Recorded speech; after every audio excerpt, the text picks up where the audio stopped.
Hare Krishna. Bhagavad Gita as it is. Srila Bhagavad Gita ki jai, Srila Prabhupada ki jai. Om Namo Bhagavate Vasudevaya. Reading from the second chapter, Bhagavad Gita, verse number 7. Karpanya dosho pahata swabhavat prachami tam dharma sammodha cheta yashreyasyan nishchitam brohitan me shishyasteham shadhimam tvam prapannam. Arjuna says, now I'm confused about my duty and have lost all composure because of miserly weakness. In this condition, I'm asking you to tell me for certain what is best for me. Now I'm your disciple and a soul surrendered unto you. Please instruct me.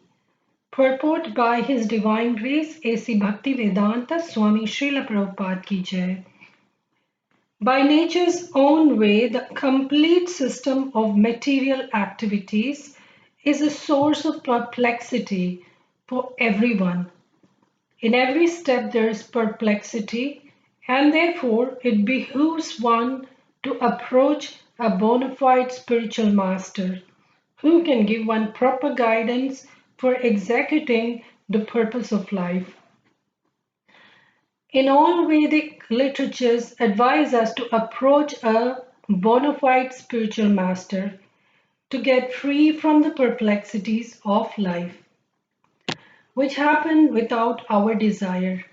They're like a forest fire that somehow blazes without being set by anyone. Similarly, the world situation is such that the perplexities of life automatically appear without our wanting such confusion. No one wants fire, yet it takes place and we become perplexed.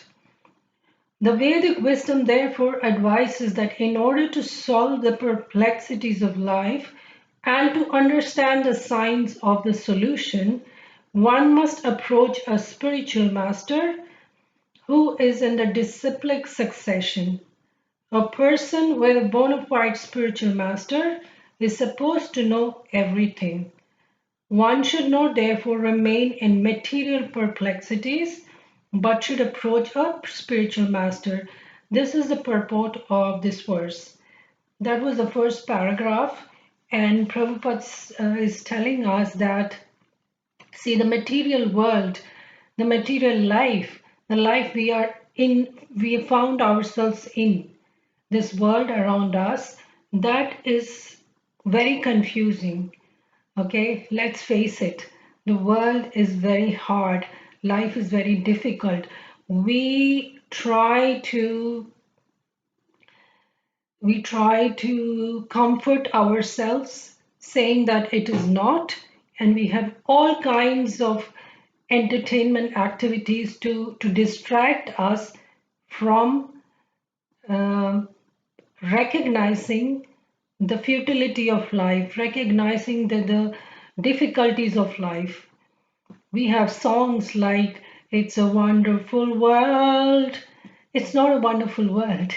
It is a very difficult world. And that's what Gita tells us. This material world is not for us. It is like a jail. It's said it's a Maithunagara, means it's a jail that is made of sex desire. So we are in the jail, whether we agree or not, it's a jail. And the material world has its um, quota of perplexities. So, what one has to do to get out of the perplexity is to approach a guru. The word guru means the one who shows us the light. So Arjuna, like a wise person, when he was confronted with this bewildering situation where he had a dharma sankat, he could not understand what to do, whether to fight, whether to kill his own family. He had complete faith in Lord Krishna. So even then, he was under tremendous stress and pressure and bewilderment as to what was his exact duty, what is he supposed to do. Even not in the level of Arjuna, in our small lives, we do come across situations where we have dharma sankat, where two different opposing things are pulling us to each side. So what we should do, Srila Prabhupada advises us that we should, first of all, the first step is to admit it, understand it, and that the world is difficult. We should not be in denial. That is the step one, accept it. Accept that the world is difficult. And step two is to approach a bona fide spiritual master. Now, who is a bona fide spiritual master? A master who is in the parampara, in the disciplic succession. In the last video, I showed you the disciplic succession of ISKCON, how right from Lord Krishna it comes down all the way up to His Divine Grace A.C. Bhaktivedanta Swami Srila Prabhupada. So we are in a disciplic succession. Anybody in a proper bona fide spiritual disciplic succession is qualified to be a guru. In the Vaishnavism, now the so-called Hinduism has mainly three sects. The first sect is those who believe in Lord Vishnu and his incarnation. They are called Vaishnavites. The second sect is the one who believe that Lord Shiva is the supreme, and the one who believes in that, they have the Shaivite sect. And the third is the one who follows Shakti, that goddess. Goddess is the supermost, and they follow that parampara.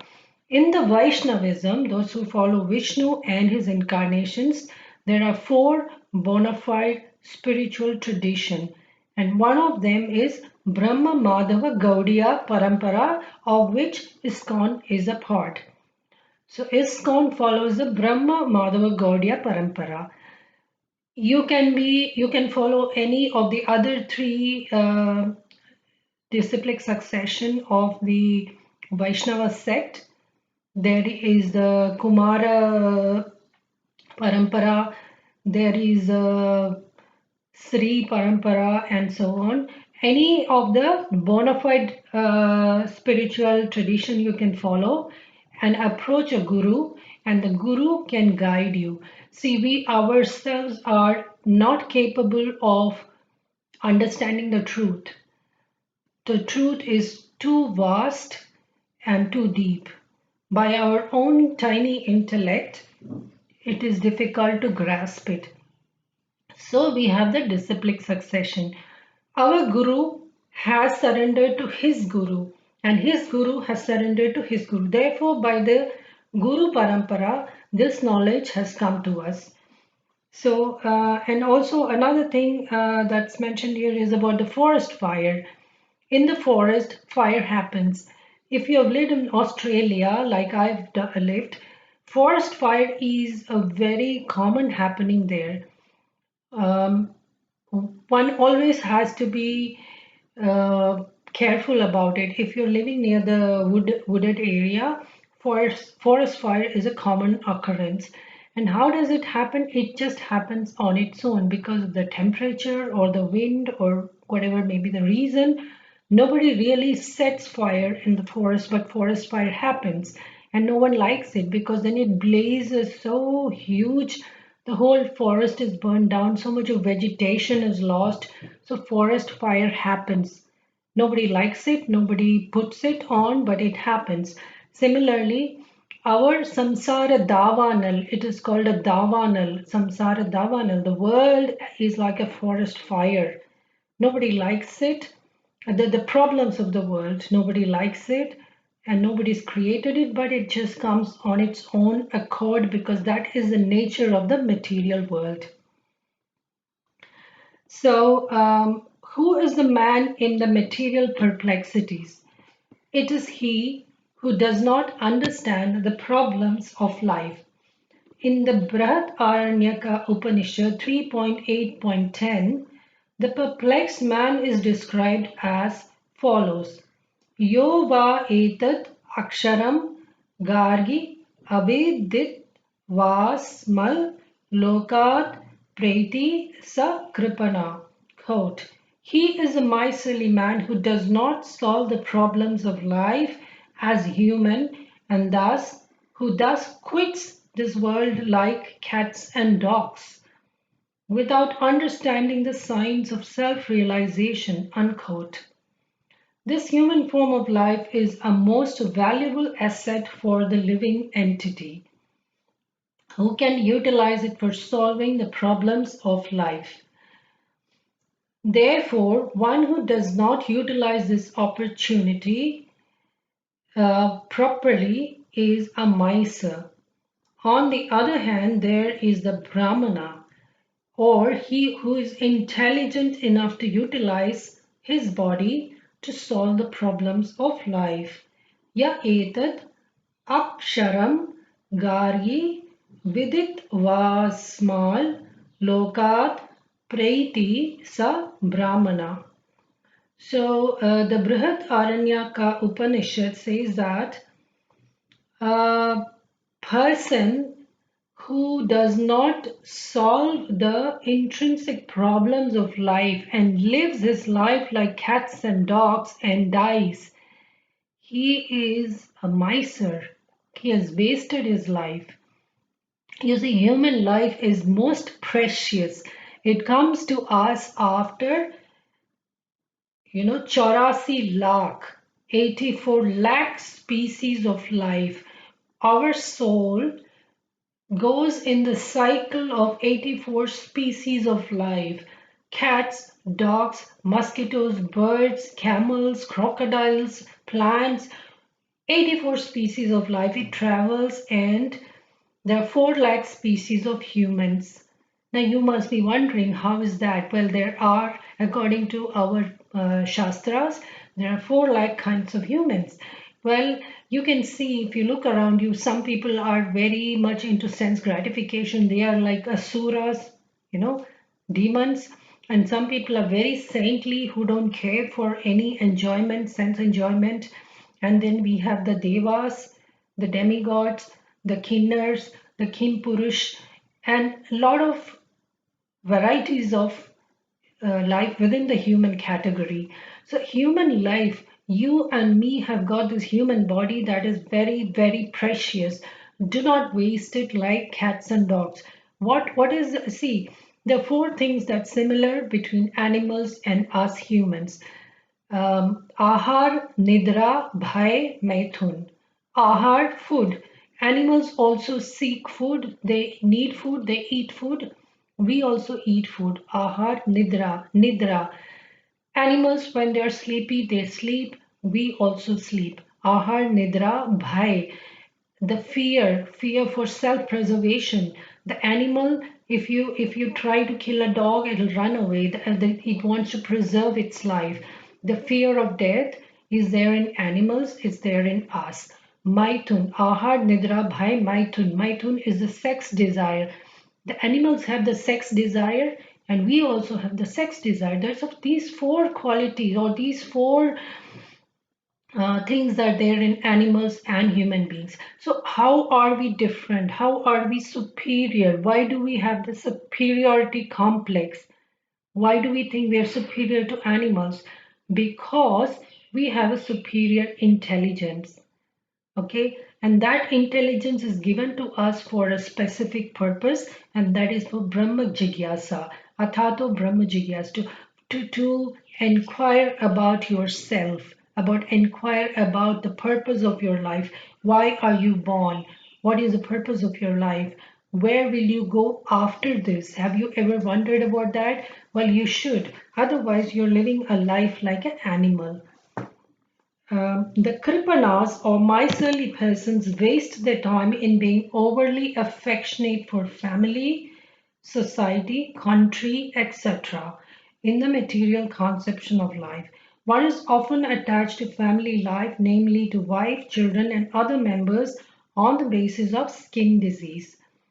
The Kripana thinks that he is able to protect his family members from death or the Kripana thinks that his family or society can save him from the verge of death. Such family attachment can be found even in the lower animals, who take care of the children also. Being intelligent, Arjuna could understand that his affection for family members and his wish to protect them from death were the causes of his perplexities. Although he could understand that his duty to fight was awaiting him, still, on account of miserly weakness, he could not discharge the duties. He is therefore asking Krishna, the Supreme Spiritual Master, to make a definite solution. He offers himself to Krishna as a disciple.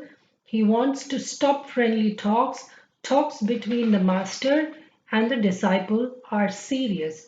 And now Arjuna wants to talk very seriously before the recognized spiritual master.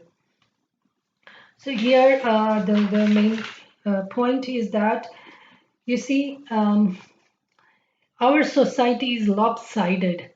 We've got everything wrong. In our society, if somebody is very dedicated to his family, then that person is hailed as a great person. Somebody who is attached to the family is hailed as a great person, but that is wrong. Being attached to the family is a disqualification in the spiritual path. You see, you've been in several lifetimes. As I said, 84 lakh species of life. We have been donkeys, cats, and dogs. In every life, we have got a family. The cat has a family, dog has a family, and we also have a family. We've got several mothers, several fathers, several brothers and sisters, several spouses in all the lives that we have had. So, to be attached to a family is what Prabhupada calls a skin disease. Why skin disease? Because, see, inside the skin, you and me are same. We are a bag of bones, flesh, blood, marrow, uh, mucus, stool, all these gory things, dirty things. We are all made of that. And we just have a skin covering that separates you and me. If you remove the skin, we are all the same. So, this kind of attachment to family members is a skin disease. So, Arjuna, being a wise person, he knew he was like double minded. One side of him was feeling attachment to the family, to Dronacharya, to Bhishma, Dev, because he was attached to their body, the skin, you see. And the other side, he knew that it is wrong. He knew that there is something called a soul which is eternal. So he was having these, you know, like a two sides pulling him apart. So Arjuna was perplexed. He was confused, utterly confused. And it's not a small confusion. See, he has to either kill his grandfather or get killed by him. So this is like a life and death situation. And because of the skin disease, the attachment to your family members and so on, he is not able to make up his mind. So Arjuna submits to Lord Krishna. Now, at this point, verse number 7, chapter number 2, Arjuna finally says, I surrender unto you. I am your disciple. Please accept me. Please enlighten me. This is the mood of submission. When you need knowledge, you have to be utterly humble as a blade of grass. You have to be like a doormat. You have to beg from your guru. Please instruct me. That is the mode of a disciple. Till now, they were on equal footing. They were cousins, they were friends. It was like, equal footing. But now the whole dynamic has changed, the relationship has changed. Arjuna submits himself at the lotus feet of his friend and cousin and guru now. So now at this point, Arjuna accepts that I'm your disciple. He tells Krishna, I'm your disciple. Please advise me. You see, unless one surrenders submissively in all humility to the Guru, you will not get any knowledge, or whatever knowledge you get will not be of any use to you. So Arjuna at this point surrenders to his guru. Krishna is therefore the original spiritual master of science of Bhagavad Gita, and Arjuna is the first disciple for understanding Gita. How Arjuna understands the Gita is stated in the Gita itself. And yet foolish mundane scholars explain that no one need to submit to Krishna as a person, but to the unborn, quote, unborn within Krishna, unquote. There is no difference between Krishna within and without, and one who has no sense of this understanding is the greatest fool in trying to understand Bhagavad Gita. Now, here Prabhupada has very harshly criticized the Advaita philosophy, or what Prabhupada calls as Mayavadi philosophy, the impersonalist. You see, in the market, you'll find several books of Bhagavad Gita, and apart from ISKCON's Bhagavad Gita, I would believe that most of them talk about impersonalist Gita, where they pass off the Gita as, in fact, there are even versions of Gita where they say that there's no the whole battle never took place. There was no Kurukshetra. It is all in the mind. It's all in Arjuna's mind. It's a psychological war. And the Krishna is just like a name, but you don't have to really surrender to that person. You have to surrender to the Atma. All these are rubbish. There is a person, Krishna. Here, as I said, there is the Brahman understanding, there's a Paramatma, and then the Supreme Lord Sri Krishna. He is a person just like you and me. He has got a body, he's got a face, and he's a supreme person. And one has to surrender to that Krishna in order to understand the teachings of Bhagavad Gita. Not just surrender, in all humility, one has to surrender and establish a loving relationship with that Krishna.